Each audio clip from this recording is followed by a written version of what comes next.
कितना बड़ा संगठन खड़ा करना चाहते हैं, पर्पज क्या है।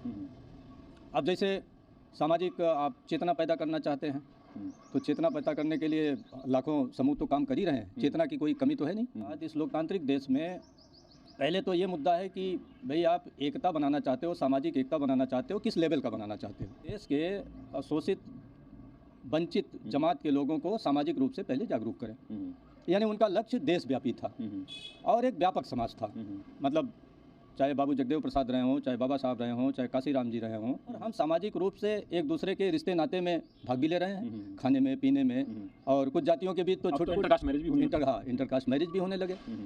तो जो सामाजिक जागरूकता और एकता का रोना रोते हैं, ये तो बेकार की बातें हैं।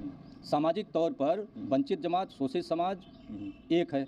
अगर सामाजिक रूप से शोषित, वंचित या बहुजन समाज जागरूक नहीं था, तो कायदे से सामाजिक एकता और सामाजिक चेतना जगाने का लक्ष्य अभी उनका अधूरा था, और उस अधूरे लक्ष्य में ही उन्होंने राजनीतिक पार्टी लॉन्च कर दी। तो ये तो बहुत बड़ा ऐतिहासिक गलती कहा जाएगा। यही पेरियार के बारे में कहा जा सकता है। उन्होंने शांति से रह रहे हैं, लेकिन वोट हम अलग अलग डाल रहे हैं। और अगर कहीं दुर्भावना भी उत्पन्न हो रही है, तो राजनीतिक कारणों से उत्पन्न हो रही है। यानी हमारी जो सामाजिक एकता और चेतना भी है, वो राजनीतिक कारणों से गड़बड़ हो रही है। साथियों नमस्कार, मैं हूं विवेन सिंह और आप देख रहे हैं क्लाउड नेटवर्क। हमारे साथ हैं इस समय खास मेहमान तपेंद्र प्रसाद सर। तपेंद्र प्रसाद सर राजनीतिक मुद्दों पर बेबाकी से अपनी राय रखते हैं, और खासकर दलित पिछड़ों के जो मुद्दे हैं उन पर राय रखते हैं, और देश की राजनीति की क्या दिशा और दशा होनी चाहिए उस पर बात रखते हैं। क्योंकि पूरे देश में अब इस समय देखेंगे कई सारी पार्टियां बनी हैं, कई सारे संगठन बने हैं, लेकिन और एकता की बात होती है, उस एकता की जो बात है वो कैसे एकता आएगी, उन सारे मुद्दों में बात करेंगे।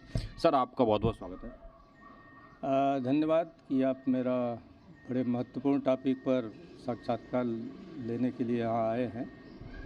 सर देश में बात होती है कि खासकर दलित पिछड़ों में कि एकजुटता नहीं है, एकजुट हो जाएं तो सत्ता में आ जाएं, जो शोषण हो रहा है वो शोषण ना हो, जो हक अधिकार हैं वो हक अधिकार मारे जा रहे हैं, आरक्षण की बात हो, ऐसे तमाम सारे मुद्दे हैं। लेकिन एक बात रहती है कि एकजुटता नहीं आ रही, तो कैसे एकजुटता आएगी सर? देखिए, जो एकजुटता की बात हो रही है, तो पहले तो ये स्पष्ट होना चाहिए कि कौन सी एकजुटता, सामाजिक एकजुटता या राजनीतिक एकजुटता। सामाजिक एकजुटता अगर आप करना चाहते हो, तो उसमें आपके मुद्दे क्या हैं। जैसे जिन देशों में लोकतंत्र बहुत विकसित है, जैसे अमेरिका जैसे देश में लोकतंत्र बहुत विकसित है, उसमें टकवी की किताब है, उन्होंने बहुत पहले फ्रेंच वो शोधकर्ता के रूप में अमेरिका गए थे, और उन्होंने पूरा अमेरिकन डेमोक्रेसी और सोसाइटी का अध्ययन करके एक बड़ी खूबसूरत किताब मतलब लिखी है अमेरिकन डेमोक्रेसी पर। आज भी वो एक क्लासिक बुक है, उसको लोग पढ़ना चाहिए। जो भारत में लोकतंत्र में रुचि रखते हैं, उनको वो टकवी की किताब पढ़नी चाहिए। उन्होंने ये पाया कि अमेरिका में जैसे कोई एक मुद्दा है, जैसे मोहल्ले में सफाई नहीं हो रही है, तो सफाई के लिए मोहल्ले वालों ने एक सभा बना ली। पर्पज क्या है कि मोहल्ले की सफाई हो जाए। कोई बड़ी घटना हो गई और उसका असर एक बड़े क्षेत्र पर है, तो बड़े क्षेत्र के लोगों ने मिल करके उस घटना के प्रतिकार के लिए या उसका समाधान के लिए, या कोई समस्या है तो उसके समाधान के लिए कोई सभा सोसाइटी बना ली। किसी को वातावरण संरक्षित करना है, तो स्वाभाविक है कि पूरे देश के बजाय भाई आप एक गांव में ही वातावरण संरक्षित कर लीजिए, तो ये गांव का पर्यावरण क्लब बन गया, एक स्वच्छता क्लब बन गया। आप पढ़ाना लिखाना चाहते हैं, एक लिटरेसी क्लब बन गया। हाँ, आप समाज में भाईचारा बनाना चाहते हैं, उसके लिए क्लब बन गया। आप एक कवि सम्मेलन कराना चाहते हैं, उसके लिए आपने एक सभा सोसाइटी बना ली। तो आपका उद्देश्य क्या है, आप करना क्या चाहते हैं। तो अगर छोटे छोटे मुद्दों को, प्रश्नों को हल करने के लिए अगर सामाजिक संगठन चाहिए, तो लाखों संगठन बने हैं। ज्योतिबा फूले के नाम पर, सावित्रीबाई फूले के नाम पर, अशोक के नाम पर, चंद्रगुप्त के नाम पर, बाबा साहब के नाम पर, पेरियार के नाम पर, संत रविदास के नाम पर, सिख समाज में, मुस्लिम समाज में, हिंदू समाज में, जैन में, बौद्ध में, ईसाई में तमाम सामाजिक काम कर रहे हैं। कुछ महापुरुषों के नाम पर और कुछ स्वतंत्र रूप से कोई समस्या लेकर के काम कर रहे हैं। अब ये है कि ये दलित पिछड़ों का, जैसा मैंने कहा कि भाई आप कितना बड़ा संगठन खड़ा करना चाहते हैं, पर्पज क्या है। अब जैसे सामाजिक आप चेतना पैदा करना चाहते हैं तो चेतना पैदा करने के लिए लाखों समूह तो काम कर ही रहे हैं। चेतना की कोई कमी तो है नहीं। और इस देश में तो जब से अंग्रेज साहब बहादुर आए तो ये समझिए कि उनके संरक्षण से, उनके सहयोग से, या उन्होंने एक जो वातावरण इस देश में बनाया कि कैम्ब्रिज और ऑक्सफोर्ड से पढ़कर आए थे, भले रूल करने आए थे इस देश में, लेकिन कहीं ना कहीं वो एक रूल ऑफ लॉ और इक्वलिटी बिफोर लॉ, इस माहौल में पले हुए लोग थे। तो भारत में आकर के वो एकदम इक्वलिटी तो नहीं लाना चाहते थे, मतलब उनके और भारतीय समाज के बीच, लेकिन कम से कम भारतीय समाज के बीच इक्वलिटी लाने का उन्होंने प्रयास किया। और उन्हीं के प्रयास के कारण तमाम लोग, मतलब उनके सहयोग से, उनसे रिक्वेस्ट किए, विद्यालय खुले, उनको संरक्षण मिला, चाहे ज्योतिबा फुले हों, चाहे बाबा साहब हों, चाहे और तमाम राजे महाराजे रहे, साहू जी महाराज रहे, तो सबको उनका संरक्षण मिला। अब आज स्वतंत्रता के बाद इस लोकतांत्रिक देश में पहले तो ये मुद्दा है कि भाई आप एकता बनाना चाहते हो, सामाजिक एकता बनाना चाहते हो, किस लेवल का बनाना चाहते हो? आप गांव लेवल का बनाना चाहते हो, ज़िले लेवल का बनाना चाहते हो, राज्य लेवल का, क्या पूरे राष्ट्र लेवल या देश लेवल का बनाना चाहते हो? ज़्यादातर हमारे जो राजनीतिक विचारक हैं या जिन्होंने राजनीतिक दल बनाए या राजनीति में जो एक ढंग से हमारे आइकन हैं, जो हमारे एक मानक हैं, प्रतिमान हैं, उनका ये था कि पूरे देश के शोषित वंचित जमात के लोगों को सामाजिक रूप से पहले जागरूक करें। यानी उनका लक्ष्य देशव्यापी था और एक व्यापक समाज था। मतलब चाहे बाबू जगदेव प्रसाद रहे हों, चाहे बाबा साहब रहे हों, चाहे काशीराम जी रहे हों, या इवन पेरियार जी भी रहे हों, तो सबका एक व्यापक दृष्टिकोण था कि इस देश का जितना शोषित वंचित जमात है, राजनीतिक, सामाजिक, आर्थिक रूप से जो वंचित समाज है, उसको पहले सामाजिक रूप से एक किया जाए, यानी उनमें एकता बनाई जाए। तो वो एकता बनाने के लिए उन्होंने पूरे देश के शोषित वंचित को एक हो जाने का नारा दिया, बहुजनों को एक हो जाने का नारा दिया। तो सामाजिक तौर पर तो हम सब एक हैं। मैं नहीं समझता, आप पत्रकार हैं, वरिष्ठ पत्रकार हैं, काफ़ी समय से पत्रकारिता के क्षेत्र में हैं, पूरे प्रदेश और पूरे देश में आप टहलते रहते हैं। आप ये बताइए कि शोषित समाज के बीच कोई सामाजिक टेंशन है कहीं? नहीं तो टेंशन तो नहीं है, लेकिन संगठन तो अलग अलग बनते ही जा रहे हैं ना। मैं ये कह रहा हूँ कि जब टेंशन नहीं है तो एकता कहाँ गड़बड़ हो रही है?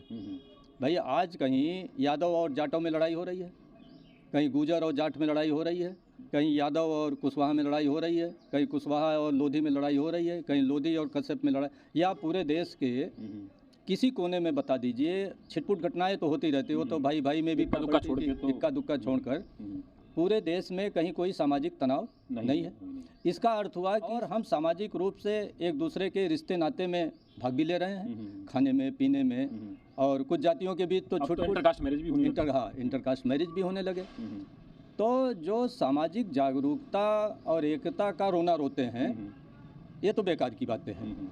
सामाजिक तौर पर वंचित जमात, शोषित समाज एक है, सामाजिक तौर पर वो जागरूक भी है, लेकिन दुर्भाग्य रहा कि उस सामाजिक जागरूकता का कोई राजनैतिक, जहाँ समस्या कहाँ आती है, जब हम उस सामाजिक एकता को या जागरूकता को हम राजनैतिक जागरूकता और सामाजिक जागरूकता में परिवर्तित करना चाहते हैं। जैसे मान्यवर काशीराम का आपने तमाम भाषण सुने होंगे, तमाम लेख पढ़े होंगे, किताबें पढ़ी होंगी। उन्होंने कहा कि भाई पहले हम सामाजिक रूप से इस शोषित वंचित समाज को जागरूक करेंगे। ये तो लगता है कि एकदम सोया हुआ समाज है, मृतक समाज है। इस मृतक समाज से राजनीति की उम्मीद नहीं की जा सकती। यानी पहले इस समाज को चेतना युक्त किया जाए, तब राजनीति की जाएगी। इसके बाद उन्होंने 84 में पार्टी बना ली, बीएसपी, बहुजन समाज पार्टी। इसका अर्थ हुआ कि बहुजन समाज को सामाजिक रूप से काशीराम जागरूक कर चुके थे, ठीक, तभी पार्टी बनाई। और अगर सामाजिक रूप से शोषित वंचित या बहुजन समाज जागरूक नहीं था तो कायदे से सामाजिक एकता और सामाजिक चेतना जगाने का लक्ष्य अभी उनका अधूरा था, और उस अधूरे लक्ष्य में ही उन्होंने राजनीतिक पार्टी लॉन्च कर दी। ये तो बहुत बड़ा ऐतिहासिक गलती कहा जाएगा। यही पेरियार के बारे में कहा जा सकता है। उन्होंने भी पहले स्वाभिमान रैली और मतलब एक कई सारे मतलब संगठनों से आंदोलन चलाए। फिर उनको लगा कि जब हमारा समाज चैतन्य हो गया है, जागरूक हो गया है, वो राजनीति में कदम बढ़ा सकता है, तो उन्होंने राजनीति की बात की। बाबू जगदेव प्रसाद ने भी यही किया, रामस्वरूप वर्मा जी ने भी यही किया। तो तमाम लोग कर चुके। जब कर चुके तो वो तभी राजनीतिक पार्टी की शुरुआत की है ना, जब वो सामाजिक पृष्ठभूमि तैयार कर दिए।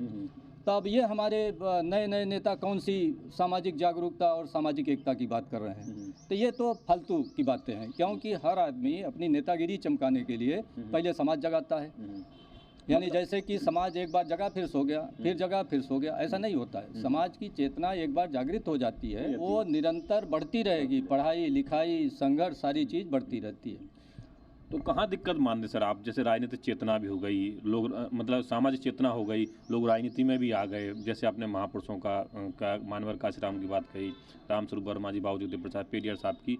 राजनीति में क्या मान के चले कि राजनीति में आके एकता नहीं बनती? देखो, समाज जागरूक तो हो गया, आपने उसको राजनीति में लगा दिया। अब जो सामाजिक संगठन काम कर रहा था वो धीरे धीरे पृष्ठभूमि में चला गया। यानी नेता प्रमुख हो गए और सामाजिक संगठन बेकार की चीज़ हो गई। हाँ, और एक सामाजिक संगठन 2, 3, 4, 5 बनते बनते लाखों सामाजिक संगठन बन गए। आज काशीराम के बाम सेफ के नाम पर कितने बाम सेफ हैं? लगभग 3-4 तो नहीं जाता है। 3-4 क्या और ज़्यादा हैं। हाँ, तो हाँ, तो इस ढंग से हर आदमी उसी काम में लग गया और टुकड़ों टुकड़ों में विभाजित हो गया। भाई जैसे बावन मेश्राम जी हैं, एक तरफ आप समाज को गरिया रहे हैं, उसकी आत्मा को जगा रहे हैं, यदि कहीं है तो। वैसे तो बुद्ध जी आत्मा नहीं मानते थे। और दूसरी तरफ अगर चेतना नहीं है तो आपने राजनीतिक दल क्यों खड़ा कर दिया? चेतना नहीं थी तो मानवर काशीराम ने क्यों दल बना लिया? चेतना नहीं थी तो लालू यादव ने क्यों बना लिया? चेतना नहीं थी तो नेताजी मुलायम सिंह जी ने क्यों बना लिया? चेतना नहीं थी तो पेरियार जी ने क्यों बना लिया? तो चेतना है। गड़बड़ी क्या हो रही है कि जब आप उस सामाजिक एकता को राजनीति की कसौटी पर कसते हैं तब वो खरा नहीं उतरता। क्योंकि हमने जो राजनीति विकसित की वो सही दिशा में विकसित नहीं हुई। भाई ये भारत बहुत बड़ा देश है और विविधता का देश है। इसमें भाई हिंदू भी हैं, हिंदुओं में भी कुछ ब्राह्मणी विचारधारा के हैं, उसमें भी कुछ शैव शाक्त वैष्णव, हाँ, अलग अलग विचारधारा के लोग हैं। इसके बाद जैन हैं, बौद्ध हैं, हाँ, सिख हैं, ईसाई हैं, पारसी हैं और नास्तिक भी हैं, वास्तिक भी हैं, हर प्रकार के लोग हैं। और इस देश की विविधता की सबसे बड़ी खूबसूरती है कि यहाँ किसी एक जाति या धर्म के लोगों का प्राधान्य नहीं है। हाँ, किसी की प्रधानता नहीं है। भाई हिंदुओं में सैकड़ों जातियाँ, सिखों में भी जातियाँ, हाँ, क्रिश्चियन में भी जातियाँ, मुस्लिमों में भी जातियाँ, हाँ। और तो विविधता के देश में जहाँ भाषा, विचार, धर्म, सोच, चिंतन सबकी विविधता हो, वहाँ हमारे बीच अब तक जितने शोषित वंचित समाज के नाम पर दल विकसित किए गए, वो दल एक व्यक्ति के इर्द गिर्द विकसित किए गए। और उसके न रहने पर उसके या तो परिवार के लोग उस विरासत को लेकर चले या उसके जाति का कोई लेकर चला। और कोई भी दल पूरे देश में आप बता दीजिए कि वंचित समाज के नाम पर कोई भी दल ऐसा है आज जिसमें ये लगे कि पूरे देश की वंचित समाज का प्रतिनिधित्व कर रहा है। आज एक गांव का ले लीजिए उदाहरण, पूरे देश का अध्ययन छोड़ दीजिए, आप एक गांव में चले जाओ, उत्तर प्रदेश बिहार के किसी गांव में, यादव है एक दल में, हाँ, कुशवाहा है एक दल में, राजभर है एक दल में, जाटव है एक दल में, कश्यप है एक दल में, पाल है एक दल में, और बाकी छिटपुट जातियाँ राजनीतिक तौर पर जो बेचारे क्या कहा जाए कि उनका कोई माई बाप नहीं है या इतनी सक्षम नहीं है, संख्या बल नहीं या पैसे नहीं है, तो एक जाति की इतनी संख्या बल नहीं है, तो वो अपना इन्हीं 4-5 जातियों की राजनीति में कहीं न कहीं उलझी रहती हैं। तो गांव में आप देखिए कि सामाजिक तौर पर हम नहीं लड़ रहे हैं, शांति से रह रहे हैं, लेकिन वोट हम अलग अलग डाल रहे हैं। और अगर कहीं दुर्भावना भी उत्पन्न हो रही है तो राजनीतिक कारणों से उत्पन्न हो रही है। यानी हमारी जो सामाजिक एकता और चेतना भी है वो राजनीतिक कारणों से गड़बड़ हो रही है। जैसे किसी गांव में मान लो समाजवादी पार्टी है, एक उदाहरण छोटा सा, समाजवादी पार्टी है, बसपा है, तो बसपा की जो शुरुआत हुई, जैसा मैंने कहा कि भाई काशीराम साहब ने बहुजन की बात कही, बहुजन से होते होते दलितों की पार्टी बन गई। आज भी दलितों की अस्मिता और दलितों के लिए, और दलितों में भी एक जाटों की, और जाटों में भी एक खास परिवार की पार्टी हो गई। तो जब खास परिवार की पार्टी हो गई और जैसा कि उनका विकास हुआ कि भाई धन का बहुत बोलबाला हो गया, हाँ, और जिसके पास धन है आज वही बसपा में राजनीति कर सकता है। धन के बिना बसपा में कोई राजनीति नहीं कर सकता। तो धन कितने लोगों के पास है, तो बसपा से लोग नाराज़ हुए, सपा से नाराज़ हुए। क्यों नाराज़ हुए? फिर वही लॉजिक कि एक व्यक्ति, एक परिवार, एक जात की पार्टी है, जब सत्ता में आज फ़ायदा उठाए तो बाकी जातियाँ क्या करेंगी।